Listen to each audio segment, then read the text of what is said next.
International Nigeria has launched its research report titled Put Us at the Center, highlighting the harsh realities faced by children, adolescents, and young people in the northeast Nigerian due to shrinking humanitarian funding. Speaking at the event, today Aremu said the study brings to light the lived experiences of young people in Borno, Adamawa, and Yobe states, where aid cuts have intensified existing vulnerabilities. Explained how the report departs from traditional expert-driven research by placing young people at the core of the process, adding that no fewer than 132 respondents, including children aged 8 to 12, adolescents aged 13 to 17, and youth aged 18 to 24 were engaged to share their perspectives on humanitarian support, priorities, and the implications of reduced funding. Participants also linked funding cuts to worsening hunger, school dropouts, and growing uncertainty about their future. And it's centric. What we've done is to focus on young people who are affected by the cuts in funding to in the emergency context.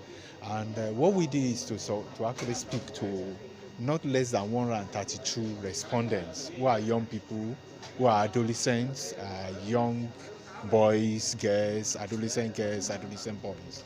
And the idea was to get their perspective, their thinking around the funding cuts, the impact of the funding cuts, and the implication for the support and then the type of interventions that are taking place on their behalf. And the idea behind focusing on young people is also that we've also found out over the years that a lot of interventions that we make, even affecting them, even plannings by governments, a lot of time are done without their active involvement. I mean, decisions are taken that affect them, that impact on their life, without actually speaking to them. And there is this tendency over the year to deal with young people with condescension, to assume that they don't know. They feel it better than any of us feel it. They know how it affects them. They know how it impacts on their life. And that is the reason why the research primarily focus on them, and not just focus on them, but also got them as not just respondents, but we also got them as the enumerators. As a conductor, they conducted the interviews and conducted the focus group discussions themselves. So they were actively involved in all the process of the conduct of the research, to ensure that what is coming out is actually based on their own perspective, on their own feeling, on their own thought about what the situation is and what they think government and the development sector, as well as other people, entities making interventions, should do. The idea too is that we are moving from the era where we take decisions on their behalf, where we make decisions, we take decisions based on assumptions. Speaking, Kende Charity Awujola emphasized the importance of the initiative in identifying systemic challenges affecting Nigerian youth, including limited access to education and exclusion from governance processes. She highlighted the ministry's support, empowerment, and protection SEP framework and the Nigerian Youth Help Desk as key interventions aimed at addressing issues such as abuse and institutional disconnect. The report, conducted in collaboration with the Youth Advisory Panel in Northeast Nigeria and aligned with similar studies in Ukraine, Mali, and Uganda, marks a push for more inclusive policy making. During the NSAS period. And that is one thing at the level of the ministry, with the Minister of Youth has been able to be working on since he got into government. One thing the Honorable Minister will always say was that he has also identified that he wants Nigerian youth to be able to feel the government much more, to see the government and see the work of the government, especially in the area of youth empowerment and development.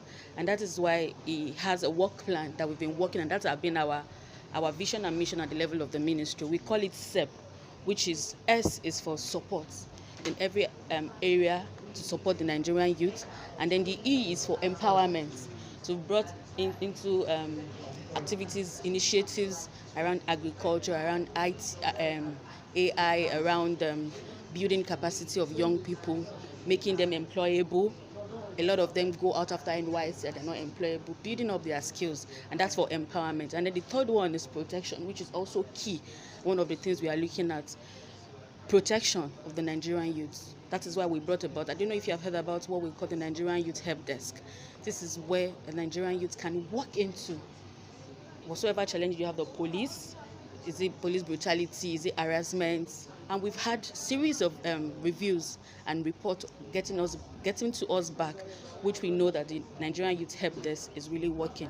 Personally, from my own office as gender matters, 2 cases have been brought to my attention as regards the Youth Help Desk against a young person being brutally assaulted, and we were able to get to the root of it. As I speak to you now, 2 of the boys that molested the young girl are currently in the police station. They have been apprehended. So we have tried as much as possible at the level of the ministry to operate an open door policy. You are free to walk into the ministry. There's a department handling the youth help desk, which stands for especially for the Stakeholders at the launch stressed the need for decision makers to move beyond consultation and ensure that the voices of young people meaningfully shape policies and humanitarian interventions. The findings revealed that young people prioritize access to quality education, food security, child protection, and water, sanitation, and hygiene. Watch. However, the report identifies a significant accountability gap, noting that while young people are often consulted, their contributions rarely influence final decision.